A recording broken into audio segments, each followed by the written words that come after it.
Thank you. It's I can 5:01, too. so I'm gonna go ahead and call this work session of the Culver Redevelopment Commission to order.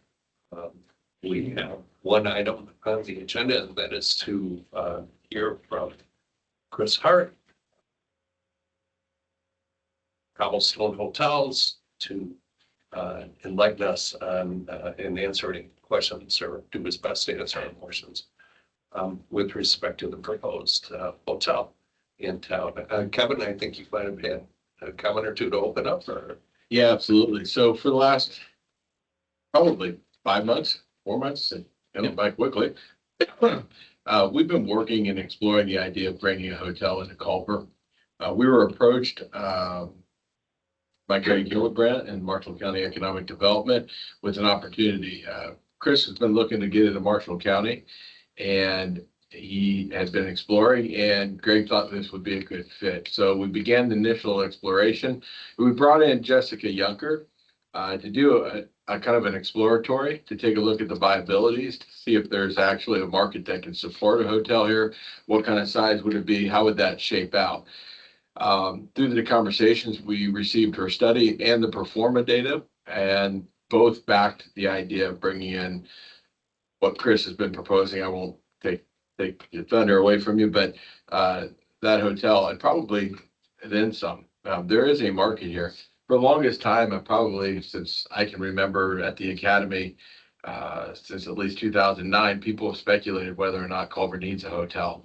I think the data suggests that there is absolutely a need, a drive. Getting it right, location, how we bring it in, and the right company, I think, has been important. Up to this point, Chris has been that partner, from what we've been able to tell. The hotel fits Culver. The location definitely is sensitive to the existing landscape of Culver. It won't alter the downtown, and its proximity to both the beach, the downtown area, and the accessibility to the academy make it a solid location. The proposed location, I'll go ahead and say, is out on Jefferson Street, across from the paddocks, and where the old trailer park, most of us know where the old trailer park was, and that's the location that is initially being explored, and seems like we have at least a written agreement. We've got a letter of intent on it. A letter of intent. Okay. From there, I'm going to let Chris take over and start the conversation, and it can be an open dialogue if you'd like. Okay. Yeah. Am I okay sitting here? We're happy to turn around somewhere. Cobblestone Hotels is a privately owned upper mid-scale hotel brand. We're based out of Neenah, Wisconsin, which is about 2 hours north of Milwaukee, about 20-30 miles west of Green Bay. Cobblestone was really created with the idea of bringing nice hotels to smaller communities. And so that's really our whole reason for being. Our founder had owned other hotels and built other hotels. But he saw that when you're driving through smaller communities, it's hard to find a nice hotel that you want to stay in that would apply to families and business travelers. And so the big national brands typically won't build their nicer hotels small enough to fit into smaller community. They'll put in one of their budget brands or something. And so our founder, Brian, put a model together, shopped it to the big brands. They asked if they wanted to do it with him, and they didn't. And so in 2008, he built one in a small community in Wisconsin, Clintonville, Wisconsin, which today has grown to 3,000 people. So that's where he built one to see if it would work, and it pretty quickly took off. So the ones of you that have that booklet, if you look kind of in the first page or two, there's a bar graph in there, and that kind of will show our growth trajectory. It took off pretty quickly. So today we actually, since 2008 was our first one, now we have about 165 in 27 states. So right now we have one in Indiana, that's in Brookville, that opened in 2020. You can think of a worse time to open a hotel, but it's doing okay. Our business model is everything is geared towards being able to make these work in smaller places or to fit in gaps in bigger places. So we build smaller. that's the first thing that you would see. Typically, we're building hotels with room counts in the 50s and 60s right now. The largest we've built to date is 86. So we don't build 100+ room hotels. We we do everything in fairly, it's upper mid-scale is the category that we fit into. So that is comparable to a Hampton Inn or a Holiday Inn Express. So it's kind of in that business travelers and families want to stay there. So basically, our whole model is geared towards keeping costs down as much as possible while still delivering a product that's at that quality and amenity level. So we do a number of things that also kind of benefit the community long term more than your typical approach. So we have the ability to be a turnkey solution in that we own the franchise. We can build the hotel. And in that regard, we're general contractors. So we go through a bid process and we look to hire as many area contractors and suppliers as possible. We don't have crews of ours that we send from Wisconsin. But what we do is we would get a room in the community and have one of our experienced project managers on site every day, coordinating all of those contractors and supplies. And they're on for the duration of the build. So they're on site every day. So that's how the construction portion works. And then we also have a hotel management company that can run the hotel. We don't have to, but our franchise agreements require that either a professional management company runs the hotel, or if the investors want to run it, they have to have demonstrated experience of having done so for years. So, so we can do the whole thing. We don't have to do it all, but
investor side is every other investment opportunity that these people have.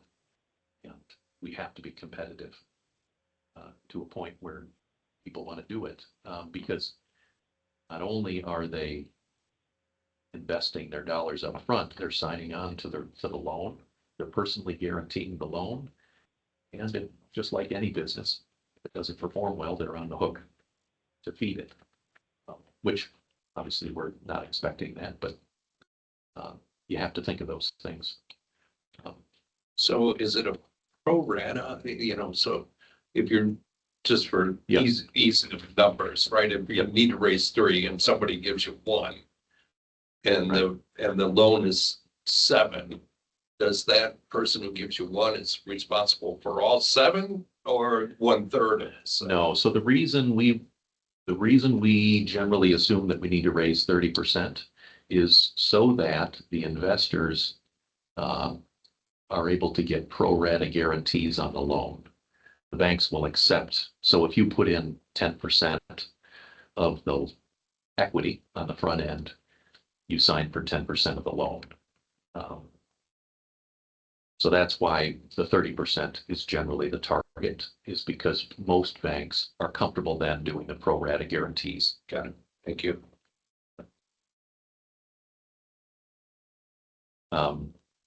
So that's, basically where we're at is the incentives are important. Now, the thing I can't tell you, because we don't have the investors yet, we don't know who they are and we don't know what it'll take to get them on board. So I can't tell you that if you do X, this will 100% happen. But I would advise we have to take our best shot to make it look the best way possible, so that you kind of only get one chance at any investor in most cases. The nice thing about the investments, or the incentives, I should say, is if they're things like a tip, for example, nobody's getting less money than they already are getting today. It's the increment that the new project adds is what you're kind of sharing back. And so you get the benefit of the development and the direct and indirect dollars that it brings to the community. And you're just delaying the extra tax dollars for X number of years. Do you have a set number of years that you're thinking of? At least 10, I would hope. That's typical, is 10 to 15 is what we're used to. And it's a stepped, it's weighted towards the front. So any hotel, when it first gets built, its most difficult years are usually the first 3 to 5. Because people don't know you're there yet, you don't have a reputation yet, you don't have relationships built with some of the demand drivers. So it takes a little time to get that. 3 to 5 years, and then you reach stabilization.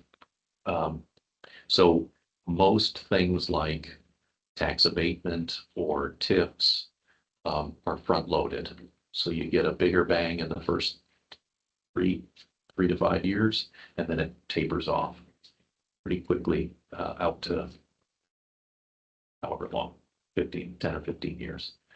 So that's usually the way it is, because you need the most help up front. And then it really needs to stand on its own.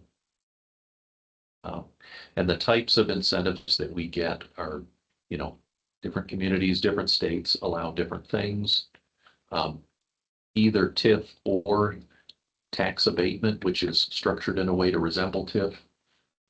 That's very common. Sometimes we're able to get, now I think this is mostly off the table in Indiana now, unfortunately, but the hotel tax, in some places we're able to get a rebate on that for a period of time. And in some states, not here, you can do sales tax rebates and, different things like that. So a lot of different tools are available to a lot of different, depending on your community.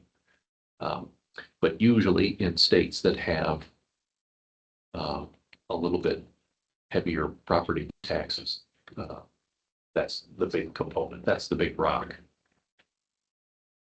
that helps. Now even I can't promise you that any one thing will get this done. But I can tell you some examples. So Rochester, I was working with them last year for a good chunk of last year and in the year before. They had a study done and it was very favorable for them. And we had landowners on board. We're going to put the land into it. And the community was super favorable towards it. But the city's not in financial position to be able to give the TIP money. They needed the TIP money to pay for infrastructure.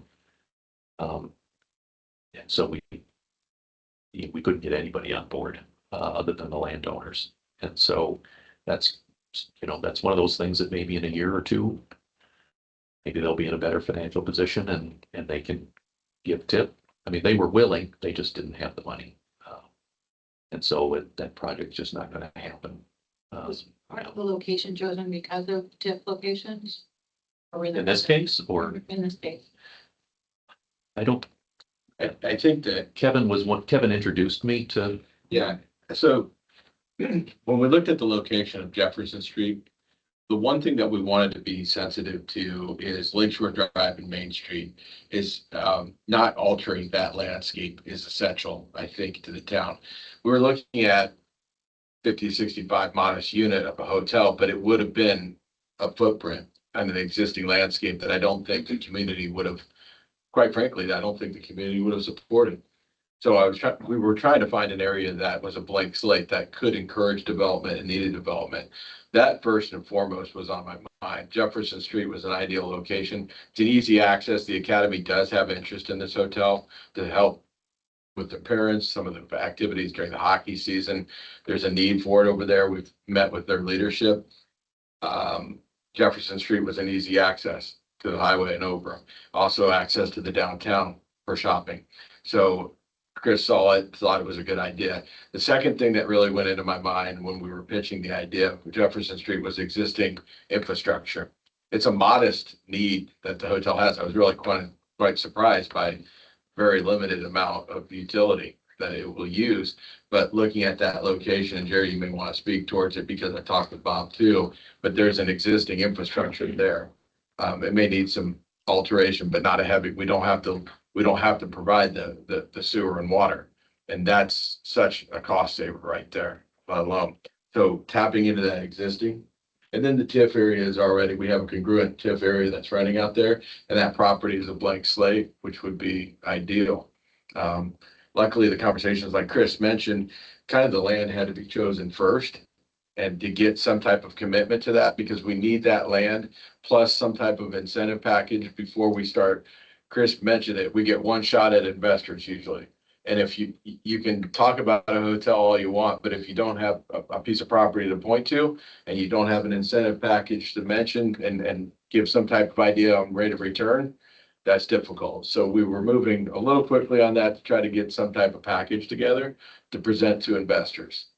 Jefferson Street seemed like the most logical location. Being sensitive to that fact that there's a wonderful ground, obviously everybody eyes Lakeshore and Academy Road corner where the bank is, and it's a beautiful piece of property. However, the Academy was, and rightfully so, the Academy, it would have taken a long time to have that talk with the board, and it's just not movable right now. And I wouldn't think it's the ideal location for this, to be honest with you. So that's sort of how the selection came. No, where the dentist office is on the corner there, where behind the bank area, yeah. So. Sort of what went into the. So as far as Jefferson Street though, we've talked about it being, it's a corridor to town that does need some enhancement. It does. How does the hotel impact that enhancement ability? Like, does the road need widened? Does any of those? we don't need anything specifically done. It's got 2 entrances already, which is ideal. I like that it'll be walkable to the lakefront and the downtown area. It's 2.5 acres. It's actually more than that. It's almost 3. Actually, it's almost 2.88. So the parking, it can support the parking needs there. And actually, it's a little more than we need. So there is the potential that down the road, the investor group could do something, could carve off a chunk to help develop, something else, there. Or if it looks like the extra parking is needed for buses or what have you because of teams coming in for the academy, they've got it. So the land is plenty big for what we need. And I think it addresses too, at the same time, when you read through our comprehensive plan that has been put together, two things that this checkbox for us is, number one, there was a call for a hotel within that comprehensive plan for stays and weekends and tourism. The second thing that it checks is that Jefferson Street corridor development. And I think that this could be an impetus for further development along that corridor, which is a blank slate. Obviously, there's some property out there that probably won't be developed, the Dickey land and that, but there's opportunity that for support businesses to go along that corridor, and it'd be ideal, I think. So Now I didn't, so in the booklet, there's if you flip through, the first hotel design that you come to is a Cobblestone Main Street. It's a 4-story. So that's the style that is proposed for here. That's what was used in the projection. Yeah. Yep, it's that one. So, nasty. I mean, Yep, the Main Street one. So, that one. So that style, it's a little bit more upscale. It's like a half step up from like a Hampton or a Holiday Inn Express. We refer to it as kind of boutique-ish because it's not, I mean, true boutique is very expensive. And you just couldn't justify it here. And so this is a clearly more upscale version and look. The hotel would have there's a boardroom in there that could be used for community events or what have you. There is so in the breakfast room in the evening, that room is a wine beer lounge, basically. And so it would be bottles and cans. And basically all of our hotels have that. It's really geared towards the hotel guests in case they want to have a glass of wine or something at the end of the night. The interior is also all of the artwork. So there's a mural in the entryway, and then there's pictures and things in the common rooms and the guest rooms. And what we do with each of those hotels is we take historical photos from the community, so that each hotel location in that Main Street prototype is kind of tailored to its community. So the things that represent the community uses those photos and things. yes, It would be 4. Yep. So let's go to Sarah and Jim. If they have any questions. I think is what. I don't think they go that high. Yeah, I know we've talked about it a little bit. That may figure it out. We could only go 30-some feet. within that area for the commercial, we would have to approach plan probably. But the academy is very similar, Ginger, that the building structures, it'll be about the height of a barracks over there. So there's a small allowance for that extra floor that would have to be, but we would have to go through the process. It would definitely have to be talked about, but it's slightly higher. Is that the And financial? I think that zoning out there is commercial, if I'm not mistaken, and I think we're okay. And we're looking at 54 rooms. So that would be the room count for the hotel. Your rates at most of your hotels are how much? They're different in every community. So it's, So it's gonna be high. well, it just depends. You've got to keep the occupancy at a certain level too. Yeah, So, right. so it's solely determined by the blend of occupancy and the rates change all the time too, just like any other hotel. Yeah. So, I mean, the intent of the hotel is to maximize revenue for the owners. And you said. It's the a business. owners own how many hotels? 30? We don't have any, well, we're finding the investors now. That's what we're looking Oh, for. okay. But, Yeah. you know, figure out what would a Hilton Garden Inn, if it was the right size, what would that cost here? I paid anywhere from 100 quarter up to 400, so. Yeah, I doubt you'd pay 400 here, but Yeah. Just using the performance data, and again, Yeah. projection, but a reliable projection. I'm looking at August, average daily rate. And I'm looking at 136 for a room. July would be 143. Obviously, when you get the academy, it's supply and demand. Right. You know, you could be looking at higher rates there, but on average, these were. Yeah. They were competitive rates. I mean, you can't stay, I drove across to Montana. I don't think I paid under $150 for a room. Yeah, Soft in my old age. I So, stayed in a teepee for 100, so there you go. there you go. You can't stay anywhere in Culver for under 150 a night, I bet. Yeah, I think it's competitive. Jenny, I agree. So Ginny and Sarah, can I ask you if you have any questions for Chris?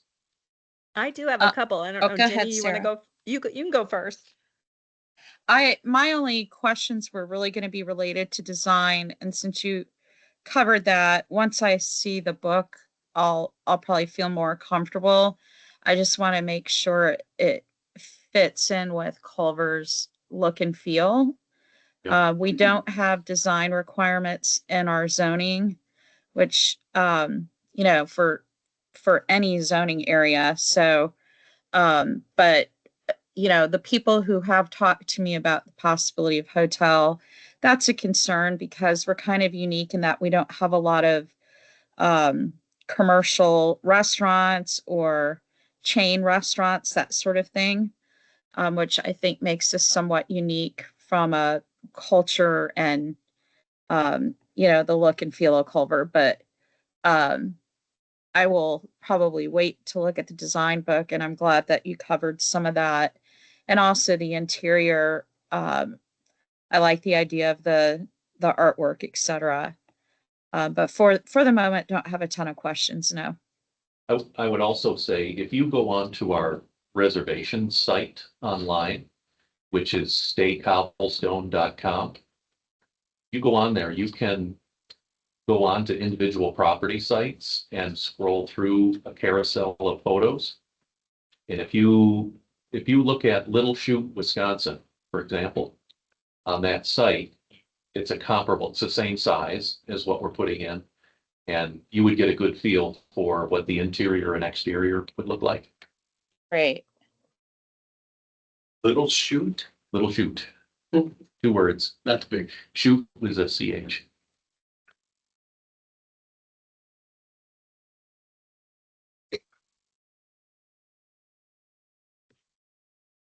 Sarah? Yeah, couple questions, and some of this might have already been addressed because we did lose the feed for a little while. Right after Chris was discussing the options for management companies, whether it be themselves or if one of the investors has someone suitable. So we lost from there up until somewhere in the financing. But back to the management company and that, is this something that could be sold to a different management company that maybe we're not aware of? Once it's built, can it be sold to someone else? And then they're getting these benefits and maybe it's not exactly what we were presented with? So the management company is different than the investor group. So the management company, when I talk about a management company, that's who's doing the day-to-day operation of the hotel. And they would be hired by the investor group to run the hotel. The investor group, they would be allowed to sell the hotel if they chose. And it's a business, so they've got contracts and things, but technically they could sell it to another group. And would any benefits that we present, as far as tax abatement, would that be required to carry on with the sale? Or is that something that we could say it's just for Yeah, your management group? Not that we would, just yeah. Well, and asking. and we don't know who the owners are going to be yet of this hotel. We're at the point where we're just starting to try to find the group that's going to own it. The way the ownership works is we create an LLC that will own the hotel. And then the investors basically buy shares in the LLC, and that's how they own it. The LLC could get sold and you'd have different investors, but that's just like any business. It just could be sold. Okay, and that would go along with it. You could sell your shares in the LLC. So if The LLC wouldn't go away. Right. Somebody else could purchase all the shares in the LLC, Yeah. and then they would own the hotel. Okay. An individual investor could exit from the group. The contracts are set up in a way that the remaining investors have right of first refusal to purchase anybody else's shares. But barring that, then it could go outside. Okay, question on the situation you were discussing with Rochester. Is that something that you didn't pursue because there was no TIF or tax abatement offered? I mean, is this something that it would be, the town is required to present something for it to even be a possibility to move forward? No, we worked awful hard to try to get that done. And similar to here, concurrently, we also were working through the incentive piece. So I worked very closely with the city for over a year. And I would encourage you to call them if you. I did have a conversation with Mayor Odell. Yeah. And it was regretful that he let it go. There a couple of things factored in. Number one, there was competition for the tip dollars in the community, and they're looking at a community center, I think is what Mayor Odell said, and it lost that traction, and they felt like they might be able to have the opportunity for a hotel down the line, but they were thinking they wanted to prioritize. So I think it was an issue of prioritization of that TIF dollars. Well, and he's a first-term mayor and didn't come in with a lot of strong finances in the city. But yeah, there's no bridge burned there at all. We have good relationship and still do. And hopefully in a year or two, that'll come back around. But no, we went pretty far down the road and we talked with a bunch of people, but the lack of incentives just made it just couldn't rise high enough to get people on board. Okay. Chris, I do have a question about the investment group. So we've seen investment groups in hotels in a neighboring community in Marshall County where those investors are out of town. They're not typically local. Yep. So in Plymouth, several of the hotels there, which 30 years ago were filled up and great shape. People in my wedding stayed at that hotel. They're now in shambles, and out of town investors, make all these promises from afar. Those hotels have attracted a low income full-time resident or homeless population.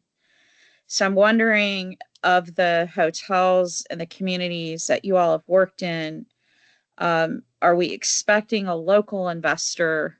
Do you have standards for that investor? And what are the standards once the hotel is up and operating and, 10, 15, 20 years down the road? Are we going to be in the situation Plymouth is in? That for me is a huge concern because of how these business models work and Sure. having out of town investors. So I'm kind of curious about what you're seeing there. Yeah. The vast majority of our investor groups are people local to the community that we're building in. They don't have to be, but they almost always are.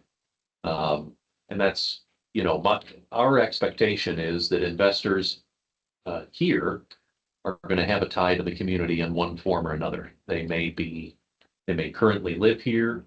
They may have once lived here. They may have gone to school at the academy. You know, that's our expectation. Now, there's no requirement that they have to be tied to the community, but that's almost always the way that it works.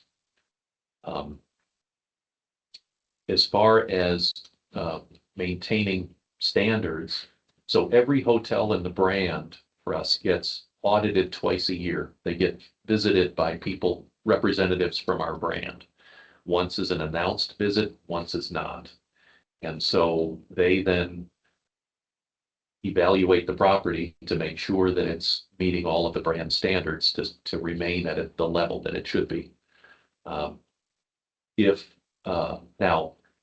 last year, our numbers at 165 hotels, we thought we would be at 170 plus today. The reason we're not is because some hotels in the brand had not been maintaining standards and we kicked them out. And so we're serious about maintaining standards. Now, if somebody is not part of Cobblestone anymore, we can't do anything about that. But for as long as someone has the Cobblestone flag, we require them to maintain the brand standards. That was kind of what went along with my question as far as ownership and things, but I think the town, I know we've discussed before addressing vacant properties, dilapidated properties and things. I think if something like that were to happen, we have to have something in place to have some control over, so it doesn't, like Ginny said, end up like the one in Plymouth. But so if you choose that it doesn't fit your brand anymore, you just you take the branding away and walk away from it. But then whoever the owner is there could potentially let it sit, correct? Yeah, because if we don't own the property, there's only so much we can do. And withholding the brand that's kind of our nuclear option in that situation. Now, what we do also is every property eventually needs to go through a property improvement plan. And so that varies by usage, how much it gets used, what kind of use it's getting. Certain types of use are harder on a property than others. And so in our franchise agreement, Cobblestone has the authority to require that the hotel go through an improvement plan to get it back to standard. So we work with investor groups to do that in a way that's the most economically viable for them. Maybe they do parts of it at a time, but every property needs it eventually. These are decades-long properties. And so, whether it's 7 years or what, there comes a time when we require that they get it back up to par. Would we be allowed to have access or privy to a list of those standards? I could probably find something. That's not something we normally get asked for, but I could probably find something. Okay. Yeah, I mean, unfortunately, your neighboring situation to us has been in the news a lot, and it's of concern. So that would be great. Yeah. I mean, our brand standards are like, certain kinds of tea bags and the pillows and all, it basically covers everything. Okay. My other questions, I think, were answered already, and if I missed any because we got disconnected. So there's no additional infrastructure cost to the town, and I see Kevin's gone, so maybe Marty, hopefully you can answer that. And then they would still have to go through the variance process for the height, but is there any other, anything through the plan commission that they would need to do? Or is it just a height variance that would be needed? To my knowledge, that's it. The only you know, the only thing that probably at some point we'd want to do is a flow test on the water, just to make sure we've got the pressure. But otherwise, the supply appears to be adequate where it is. Good. I don't anticipate any additional infrastructure from the town. We have, certainty around the liquor license, Not really. We haven't really dug in to see. because Indiana's a thing tough. Marshall County can be tough. Yeah, Yeah. yeah. When we can cross that bridge. when- Cross that bridge a little further down the line. All right, Jerry, any good questions, or Sally? My question was for license. You know, that wouldn't be the reason we wouldn't do it or would do it. It's just, you know, certainly we'd want to have it if we can get it, but Yeah. there are places where that's sometimes a problem, but that's not a make or break. I used to limit the number. Yeah, I live in Wisconsin. We give them out like. They're like, why don't you get a license? You get it. You want a license. That's right. All right. How about, anyone else in the gathering here? Questions, Bill? I have none. Thank you. Can I get in? Yeah. Gentlemen? The setup is, so you're getting investors. Cobblestone doesn't put any money into it. We may, it depends on if the investor group wants us on board or not. So then Cobblestone is just making money off the franchise fee or off of a little bit off the room rate or how to. Not off the roof, but the franchise fee, which is a fixed fee. So the franchise and marketing fees are not, they are fixed based on room count. So the better the hotel does, the investor group keeps more of it because we don't take any more. We make a bit of money on that for the franchise and marketing fees, and we want to build it, so we make money on construction. Marty, I wasn't sure who asked the question in the audience for the minutes. Oh, I'm sorry. If you could identify yourself for the minutes, please. Name's Tim Merchant. Full disclosure, we own the In by the Lake, so we're competition, but we're not here necessarily in opposition to anything. It's more informational. I mean, I've talked to Kevin a little bit, and we've talked about possibly rebuilding the In by the Lake or the hotel setup, but I'm surprised at the feasibility study that it's as good as you need. We've had some in the past that's informal, and it wasn't nearly that positive, or because we would consider doing more with that than we have, but and just knowing, I've been around here in the winter, it's pretty sparse. I'll be interested to see that study. And you obviously have experience in other areas, but Yeah, I know just in like Mariah runs our hotel and does the Airbnbs, and we're all pretty dead right now. So yeah, it's well, you probably see that just driving around. yeah, Yeah, but it's feasible through the winter. So I'd be interested to see that study, but like I say, we're not here against the whole thing is we don't have to keep the In by the Lake. We would like to upgrade it and have something nicer there, but if this is gonna come in and be 50 some rooms, maybe that changes to our office and a few condos. I don't know, the In by the Lake might have to be there if there's another 50 some rooms in town, so.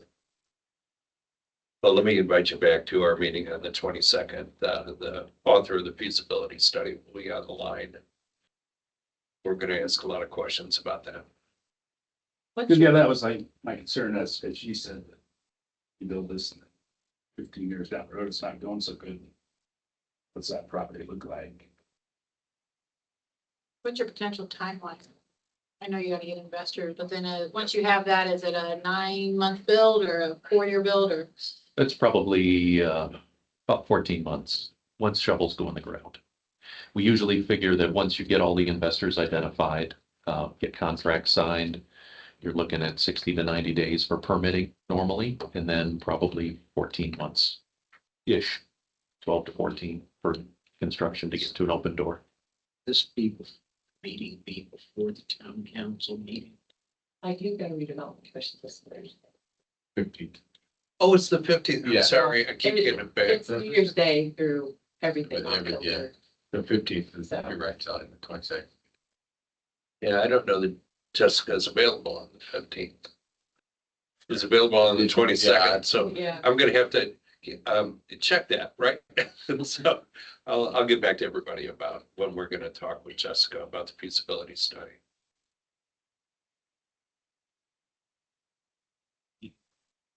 Yes, there's a work session. For town council, we have. Yeah, on the 22nd, yes. Before the redevelopment commission meeting, you've got a work session. No. Oh, for the council. Got it. All right.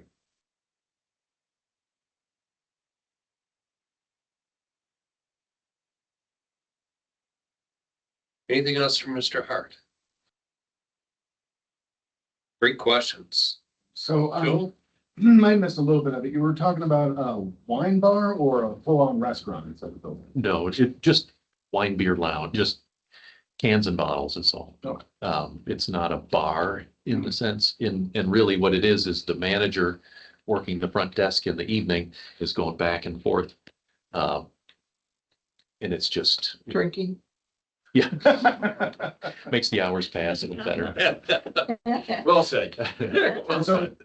of the established businesses you already have, do you have one particular go-to, or is it more localized for who actually does the day-to-day operations and maintains the websites for those particular locations? So the website is all central. All of our properties are on that.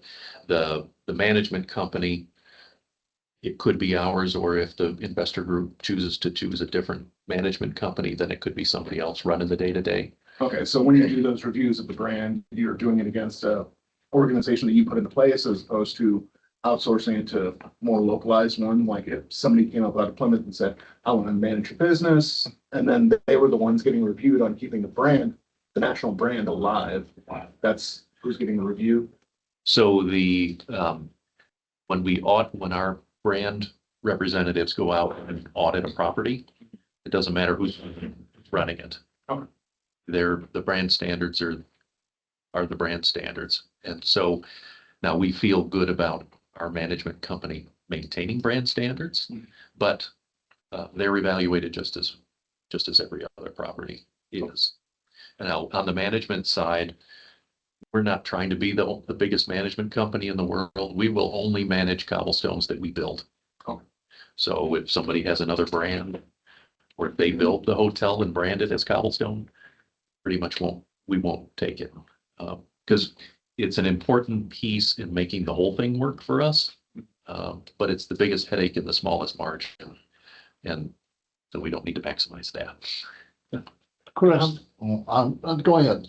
I was just wondering, you were talking about several investors that you have. How much of Cobblestone, the organization, needs to be invested in the property for them to be also the manager? So like, putting 10% of the capital up, that's. There's gonna have a really no, it's more of a, there's really no measure on that as to whether they manage it. It's,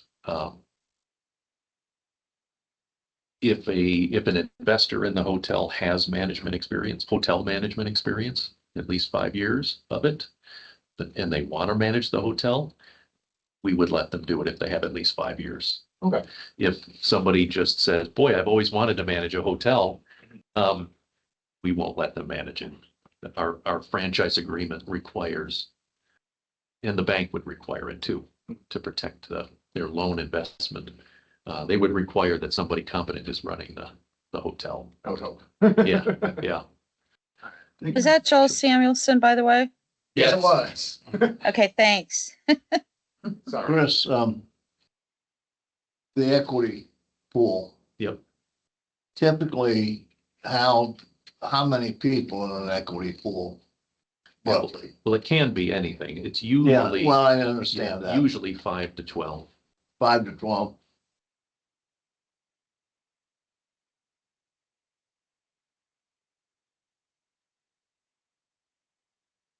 Do you have samples of other properties where you had too much acreage and you did something auxiliary to it?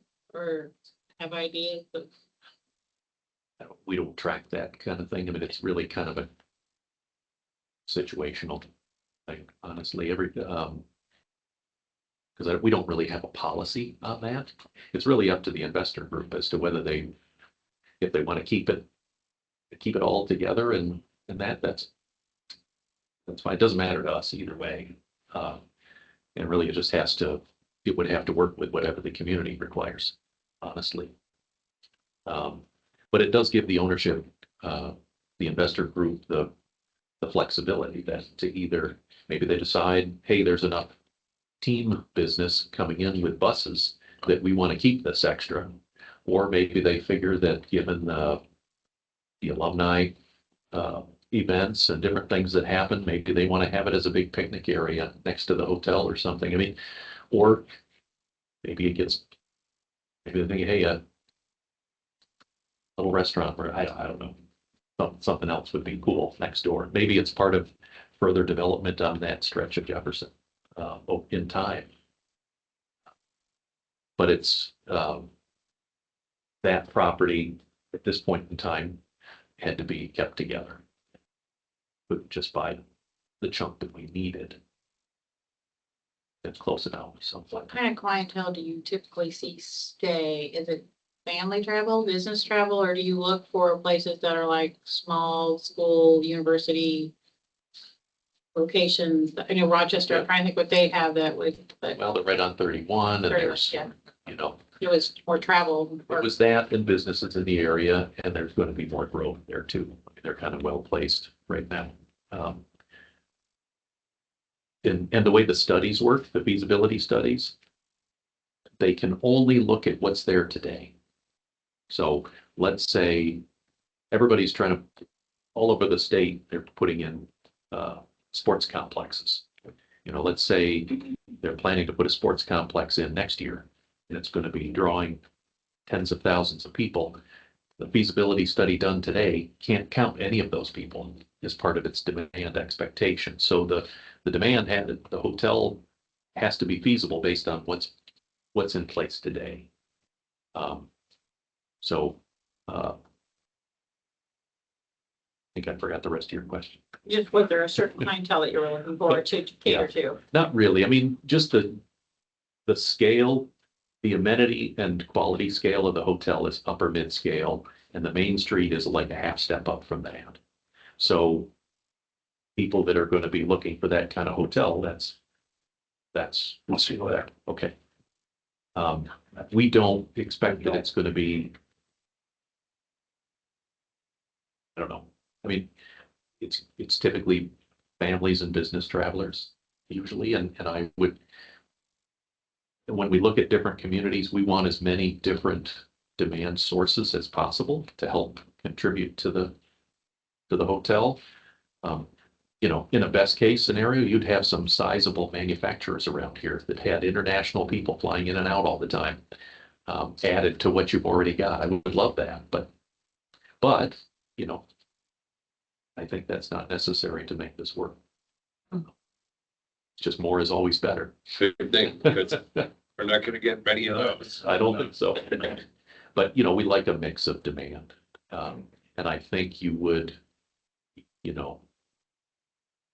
I had talked to folks in Knox about 4 years ago. Yep, I remember that. I was not there. Okay. And so, they've got a hotel that shut down going into COVID and hasn't been open since. So they had a study done. And so they were The hotel desert between 39. Yeah. So they really wanted a hotel, and the study was done, and it was they ended up liking our other model, the more standard Cobblestone, not the little more upscale Main Street. The dentist in town was going to Give you the land. give the land. He was going to put the land into it. But the mayor wouldn't support doing TIF. He wanted to save the TIF for housing and stuff. So they never could get anybody on board. So that one never happened. That situation's still the same. Yes, it is. It is. But you've got businesses there. There's still There's a a chunk of demand there. And I think we're close enough here that you could pull that over here for some of that. Sure you can. that's one of the things too that, so the guy at First Farmers, the commercial Yes. guy that I talked with, he also brought that up. He says, I think you pull people in from Knox to come here. That night. Yes. Yeah. So I think, like you said, there's a big, long stretch with not a nice hotel in it. Yeah. And so I think you're not just looking at who's coming to Culver. For Culver, you're gonna pull in from some of that too. At least that's, we'd like to pull from as many different sources as possible. Anything else, Karen? I keep, thinking of more, but I'm good, thanks. Great questions again. All right, going once. Twice. All right, I think we'll close up our work session here. Thank you so much, Chris, for coming to visit us. You came a long way. And now you got battle the elements to get back. Good luck to you. Yeah. And safe travels. Yeah, get it. Thank you. Thank you. Bye, guys. Bye. All right. This meeting is now concluded. Thank you.